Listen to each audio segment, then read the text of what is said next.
অপেক্ষার প্রহর গুনতে গুনতে কত মানুষ দূরে চলে যাচ্ছে আমাদের থেকে।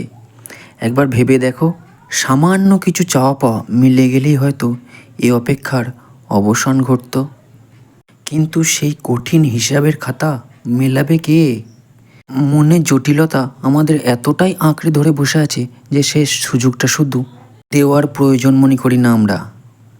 হয়তো শেষ চেষ্টা করে একবার দেখাই যেত, কিন্তু সেই চেষ্টাটুকুও আর করা হয় না। কিন্তু সময় সময় দূর থেকে দাঁড়িয়ে হাসে, আর কাছের মানুষগুলো অপেক্ষা করতে করতে ঠিক অনেক দূরে চলে যায়। হয়তো আমি অনেকের অপছন্দের, বড় বিরক্তিকর, কিন্তু এই জিনিসটাকে আমি অনেক বেশি উপভোগ করি, কারণ যন্ত্রণা নিয়ে বেঁচে থাকার অভ্যেসটা আমার নেই। চোখের সামনে কালো আঁধার নেমে আসলেও শুধু হাসতে থাকি।